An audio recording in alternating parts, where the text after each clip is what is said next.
সকাল ৭টা। শুদ্ধ ব্যালকনিতে দাঁড়িয়ে আছে। সারা রাত ঠিকঠাক ঘুম হয়নি। মন মেজাজ লাস্ট কবে এত খারাপ ছিল সেটাই ভাবার ট্রাই করছে। একে তো মিথ্যা ব্লেম, আবার ফাইজের সেই কথা, তার উপর তার মা তো এক বাড়তি ঝামেলা বাঁধিয়ে রেখেছেই। বিরক্তিতে চোখ মুখ কুঁচকে বেলকনি থেকে ঘরে আসে, কিছুক্ষণ পায়চারি করে ঘরে। এরপর ঘর থেকে বেরোলে তার মাকে দেখে দাঁড়িয়ে যায়।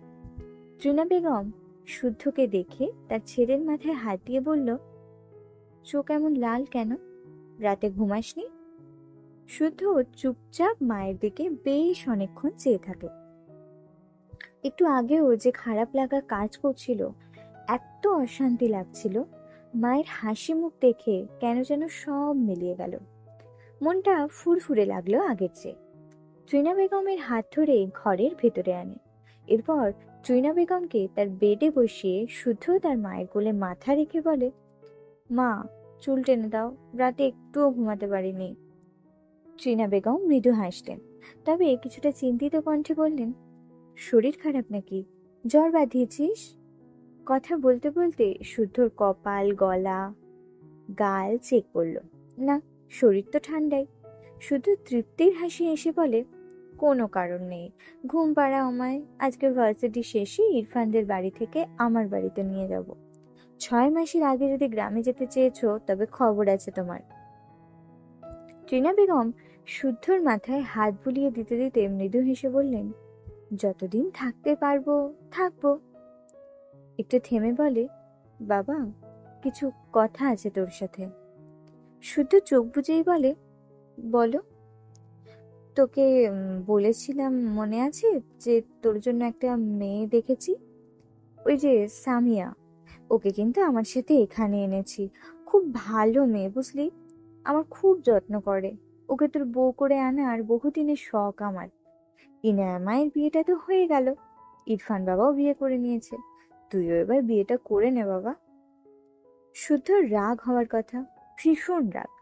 এই যে মাকে দেখার আগে পর্যন্ত এটা ভেবে রেগেছিল, কিন্তু এখন কেন যে রাগ লাগছে না। শুদ্ধ মায়ের কোল থেকে মাথা তুলে সোজা হয়ে বসে। এরপর ত্রিনা বেগমের দুহাত নিজের দুহাতের মাঝে নিয়ে বলে, তুমি সেই মেয়েকে অনেক পছন্দ করো?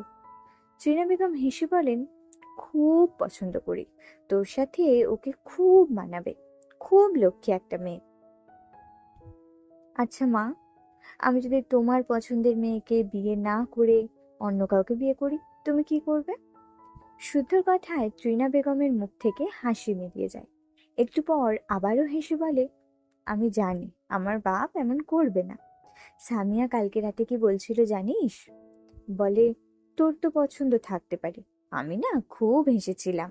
তোর পছন্দ থাকলে আমি অবশ্যই জানতাম। আর সবচেয়ে বড় কথা, আমার ছেলে আমার পছন্দ রেখে নিজের পছন্দের মূল্য দিবে না, এটা আমি জানি।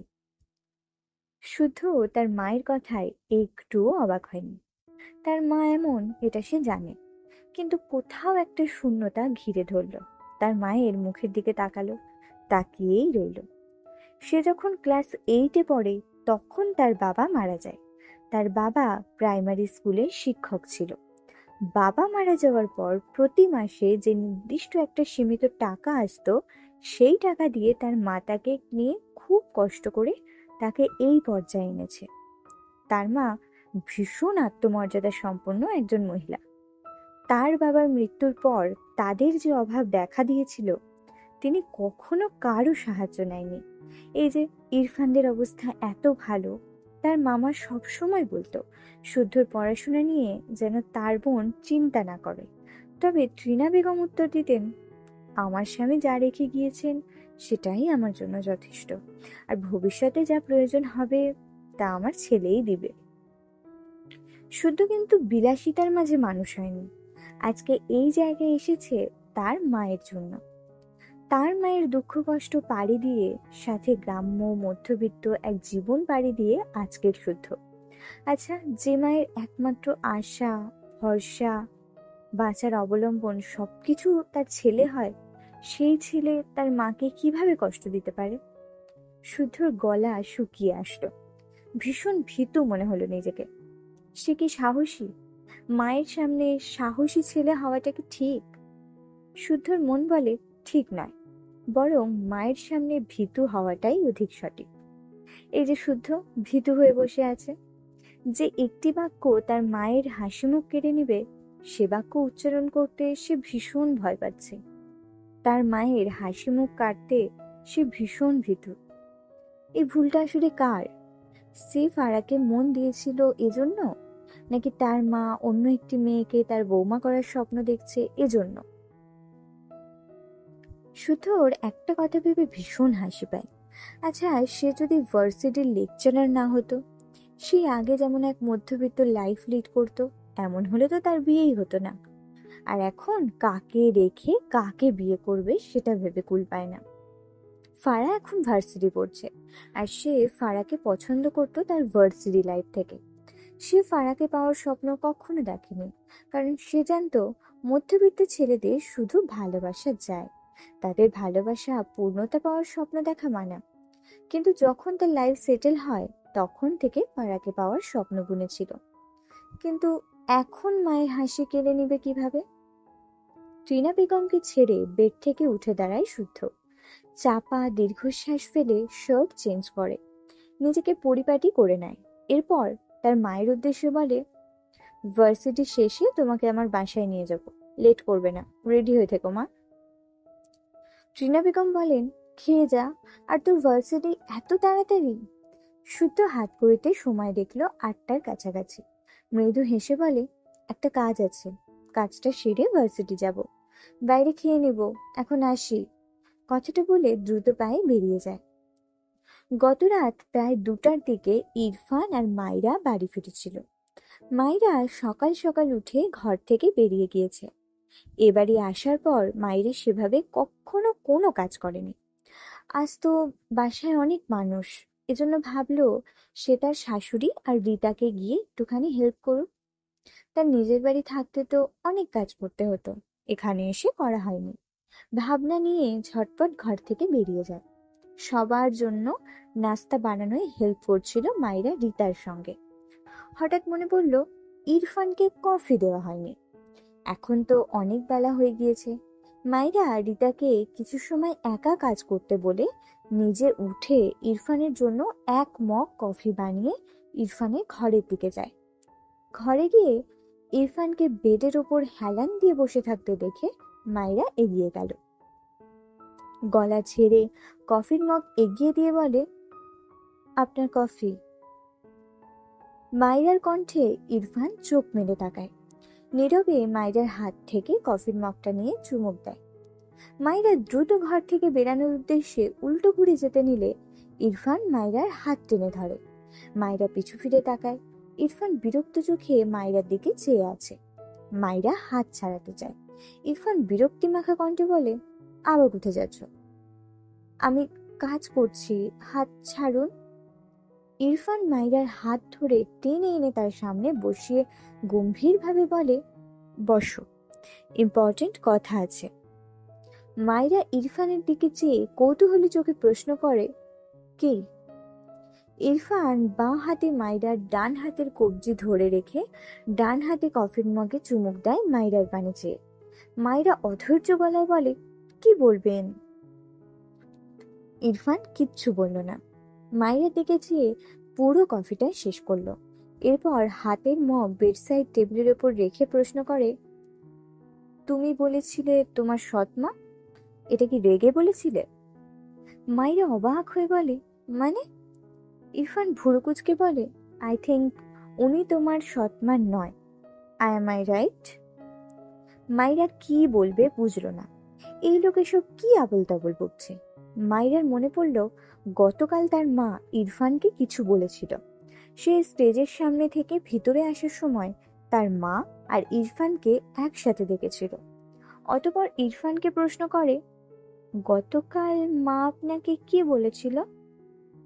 ইরফান মাইরার কথা শুনে অন্যমনস্ক হলো। তার মনে আছে মাইরা একদিন রেগে বলে ফেলেছিল মাইরার সৎ মা, কিন্তু ভদ্র মহিলাকে দেখে একদমই তেমন মনে হয়নি তার। মাইরার দিকে চেয়ে শান্ত গলায় প্রশ্ন করে, উনি আসলেই তোমার সৎ মা? মাইরা চোখ নামিয়ে নেয়। তার মনটা বিষাদে ছেয়ে যায়। সে কখনো বুঝতে পারতো না এটা তার সৎ মা। তার মা তো তাকে বুঝতেই দিত না। ইরফানের যেমন মনে হচ্ছে উনি তার সৎ মা নয়, মাইরারও তেমন মনে হতো। কিন্তু এখানে বিয়ে দিয়ে বুঝিয়ে দিয়েছে উনি আসলেই মাইরার সৎ মা। চোখের কোণে বিন্দু বিন্দু পানির কণা জমে। ছোট্ট করে বলে, হুম। ইরফান গম্ভীর গলায় বলে, but she is a good mother. মাইরা অবাক হয়ে ইরফানের দিকে তাকায়। ইরফান মায়ের দিকে তীক্ষ্ণ চোখে চেয়ে বলে, আই থিঙ্ক তুমি তোমার মায়ের ব্যাপারে অনেক স্ট্রিক্ট, বাট ওয়াই? মাইরার কানে বাজে তার মা ভালো। তিনি ভালো মা? সত্যি? তবে সে যে বিয়ে করতে চায়নি, পা ধরতেও বাকি ছিল না, কিন্তু তার কথা তো শুনলই না। সে তো খুব বড় হয়ে যায়নি। তার বান্ধবীদের কারোর বিয়ে হয়নি, শুধুমাত্র তারই বিয়ে হয়ে গিয়েছে। লাবিবের বাবা তাকে দেখতে পারে না, ঠিক আছে, সে তো বলেনি তাকে রাজকন্যার মতো করে রাখতে। সে বলেছিল তার কিচ্ছু লাগবে না, কিন্তু সে শোনেনি। শুনবে কি করে? সৎ মা না। কেন যেন মাইরার রাগ হলো ইরফান তার মাকে ভালো বলায়। রেগে বলে, আপনার তাকে ভালো মনে হয়? আমাকে তাড়িয়ে দিয়েছে, বুঝলেন? আমার খোঁজ নেয়নি। সবচেয়ে বড় কথা, আমি তার পা ধরে বলেছিলাম আমি বিয়ে করতে চাই না, আমাকে আরেকটু সময় দিক, আমি পড়াশোনা করে বাড়ি থেকে বেরিয়ে আসব।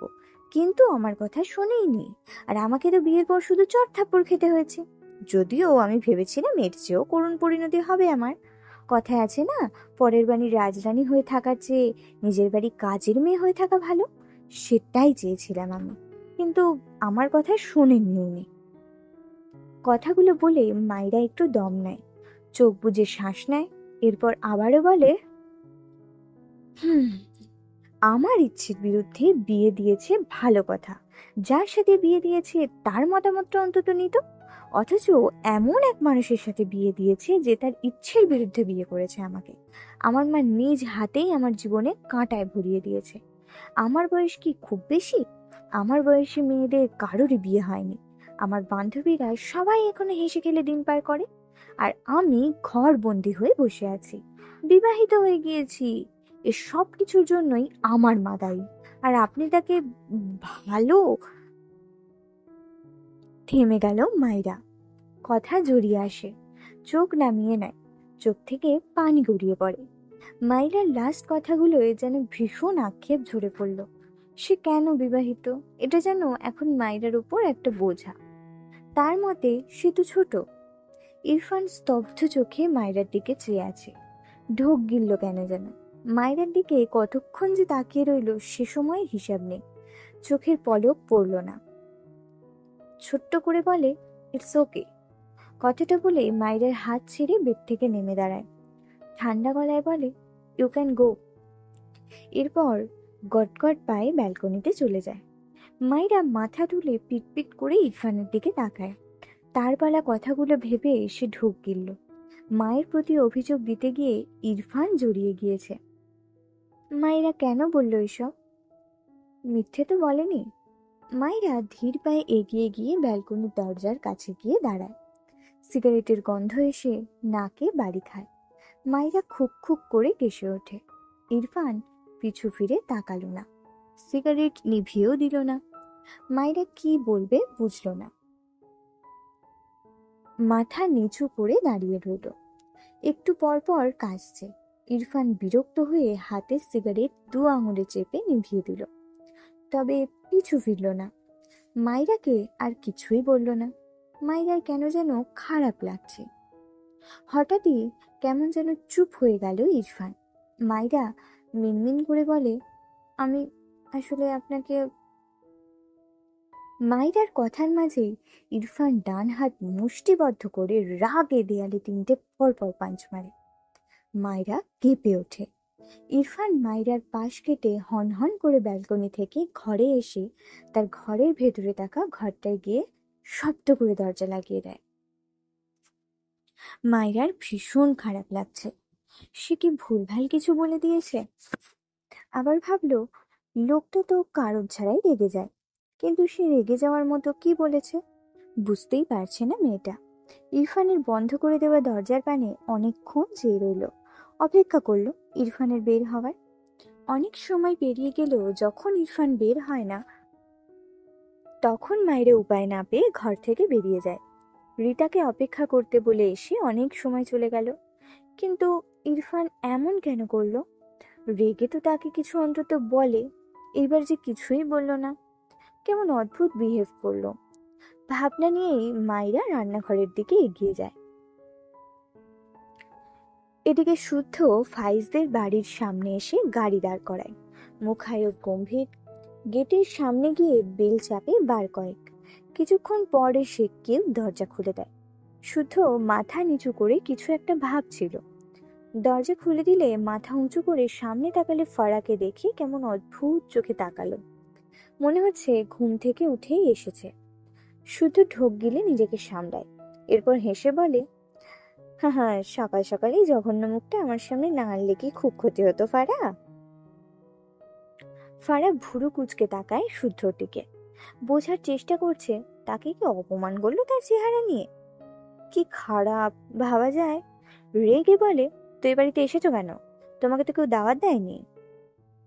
শুদ্ধ ফারাকে পাশ কাটিয়ে ভেতরে গিয়ে বলে, তোমার এক কাজিনের সাথে আড্ডা দেওয়ার জন্য আসলাম। দাওয়াত খেতে কে এসেছে, দিলেও নিব না।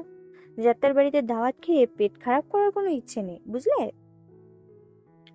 একদম আমাদের বাড়ির খাবারের দুর্নাম করবে না। শুধু পকেট থেকে ফোন বের করে কাউকে কল দিয়ে ফোন কানে ধরে, এরপর ফরার দিকে চেয়ে হেসে বলে, তোমাদের বাড়ির খাবার তো ভালো, তোমার বাতাস খাবারের সাথে মিশে আমার পেট খারাপ হয়, আমার কি দোষ বলো? ফারা কটমট দৃষ্টিতে তাকালো শুদ্ধর দিকে। শুদ্ধ হঠাৎই সিরিয়াস হয়ে ফোনে উপাসের ব্যক্তিকে শক্ত গলায় বলে, ছাদে আসো এক্ষুনি। কথাটা বলে ফোন কেটে দ্রুত পায়ে সিঁড়ি বেয়ে উপরে ওঠে। যাওয়ার পথে ফাইজের সাথে দেখা হলো। ফাইজ তার ঘর থেকে বেরিয়ে শুদ্ধকে দেখে দাঁড়িয়ে যায়। শুদ্ধ খুব স্বাভাবিকভাবেই ফাইজের পাশ কাটিয়ে ছাদের দিকে বড় বড় পা ফেলে যায়। ফাইজ পিছু ফিরে বলে, আবার কোন বেয়াদবি করতে এসেছিস? শুদ্ধ উত্তর করল না, দ্রুত পায়ে সিঁড়ি বেয়ে ছাদে চলে যায়। ছাদের গেটের সামনে ফাইজের কাজিন রাসেলকে দেখে হাসল। এগিয়ে এসে রাসেলের কাঁধে হাত দিয়ে ছাদে পা রেখে হেসে বলল, কেমন আছো? রাসেল শুদ্ধর ব্যবহারে খুশি হলো। রাসেলের বয়স হবে 22 থেকে 23 বছর। ফাইজ শুদ্ধ এদের চেয়ে অনেক ছোট ছেলেটা। শুদ্ধর কথায় হেসে উত্তর করল, ভালো আছে শুদ্ধ ভাই, আপনি কি বলবেন? শুদ্ধ রাসেলের কাঁধ থেকে হাত নামিয়ে নেয়। রাসেলের সামনে দাঁড়িয়ে গম্ভীর গলায় প্রশ্ন করে, মদ খাও ভালো কথা, আমার বোনকে দিতে গেলে কেন? দিয়েছো অবশ্যই ভালো করোনি, এটা তোমার বড় ভাইকে বলনি কেন? রাসেল আমতা আমতা করে বলল, ভাই আপনি তো ঘুমের ওষুধ দিতে বলেছিলেন, আমি কম পাওয়ারের ওষুধের সাথে খুব সামান্য একটু মিশিয়ে দিয়েছিলাম। কথাটা বলতে দেরি হলেও রাসেলের গালে শক্ত থাপ্পড় পড়তে দেরি হয়নি। রাসেল অবাক হয়ে শুদ্ধর দিকে চেয়ে আছে। শুদ্ধ রাসেলের কলার ধরে দাঁতের দাঁত চেপে বলে, আমাকে যতটা ভালো ভাবো আমি ততটা ভালো নই, বরং তার চেয়েও অনেক বেশি খারাপ। বোনের শ্বশুর বাড়ির আত্মীয় বলে অপরাধ করলে গায়ে পড়ে বসে থাকবো, এসব ভাবলে ভুল। এসব অসভ্যতামি আমার ফ্যামিলি রিলেটেড কারোর সাথে করলে হাত কেটে ফেলবো একটা। ফাইজ শুদ্ধর পিছিয়ে এসে দাঁড়িয়েছিল ছাদের দরজায়। ভেতরে পা রাখতেই দেখলো শুদ্ধ রাসেলকে থাপ্পড় মারলো। ফাইজ অবাক হয়, শুদ্ধ তার কাজিনকে এভাবে মারছে কেন? ভাবনার মাঝে শুদ্ধ রাসেলকে ছেড়ে গটগট পায়ে ছাদ থেকে নামতে গেলে ফাইজকে দেখে একবার দাঁড়ায়।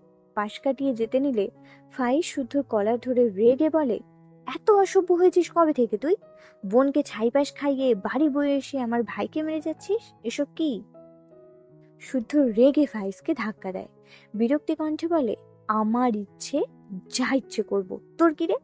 আমার পায়ে আমি হেঁটে এসেছি, আমার হাত দিয়ে আমি মেরেছি। ফাইজ রেগে শুদ্ধকে একটা থাপ্পড় মেরে দেয়। শুদ্ধ অবাক হয়ে তাকায় ফাইজের দিকে। ফাইজ রেগে বলে, আসলেই তোর মতো বেয়াদব বন্ধু পেয়ে আফসোস হচ্ছে আমার, ভুল করে একটু অনুশোচাটুকুও নেই তোর মাঝে। শুদ্ধ বেশ কিছুক্ষণ ফাইজের দিকে নির্জীব চোখে তাকিয়ে রইল। হঠাৎই শব্দ করে হেসে দেয়। চোখ দুটো ঝাপসা ঠেকল। ঘাড় বাঁকিয়ে কয়েকবার পলক ঝাপটে নিল। এরপর ফাইজের দিকে চেয়ে শক্ত কণ্ঠে বলে, আমাকে বন্ধু হিসেবে পেয়ে আফসোস করছিস? থাকলাম না, যা। তুই কি আফসোস করবি? আফসোস তো আমার লাগছে। নামে বন্ধু হয়ে বসে আছিস, কালের বেলা অষ্টরম্ভা। এরকম নামের বন্ধু আমার নিজেরই লাগবে না। পাশ থেকে রাসেল এসে ফাইজের উদ্দেশ্যে বলে, ফাইজ ভাই, ভাবির শরবতে আমি একটু মদ মিশিয়ে দিয়েছিলাম। সরি ভাই, মজা করতে চেয়েছিলাম। তোমাদের মাঝে এত ঝামেলা হবে বুঝলে এরকম করতাম না। রাসেলের কথায় ফাইজ অবাক হয়ে শুদ্ধর দিকেই তাকিয়ে রইল। শুদ্ধ হাসছে, বিদ্রুপের হাসি। ফাইজের কাঁধে হাত রেখে বলে, তোর আফসোসের পাল্লা কমিয়ে দেওয়ার দায়িত্ব আমার। মনে হচ্ছে আমার আফসোসের পাল্লা ভারী হতে যাচ্ছে। আমার বন্ধু আমায় চিন্তা না ভেবে এত হাসি পাচ্ছে, এমন জোকস আমি জীবনেও ফিল করিনি, তবে শুনেছি বহু। ফাইজ জিভ দিয়ে ঠোঁট বিছিয়ে কিছু বলতে চাইল, তার আগেই শুদ্ধ প্যান্টের পকেটে দুহাত গুঁজে দ্রুত পায়ে সিঁড়ি বেয়ে নামতে লাগলো। ফাইজ পিছু থেকে অপরাধী গলায় একবার ডাকলো, শুদ্ধ। শুদ্ধ মাথা নিচু করে হাসলো। পায়ের গতি বাড়িয়ে সিঁড়ির ধাপ দ্রুত শেষ করতে চাইল। ডান হাত প্যান্টের পকেট থেকে বের করে ডান হাতের বাহুতে থাকা শার্ট দ্বারা ঝাপসা চোখজোড়া পরিষ্কার করলো।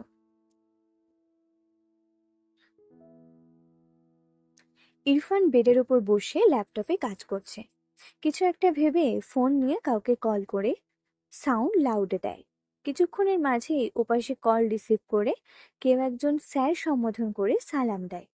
ইরফান সালামের উত্তর নিয়ে বলে, নুসরাত, 10:30 যে ক্লাসটা নেওয়ার কথা ছিল সেটা 9:30 নেব, সবাইকে জানিয়ে দাও।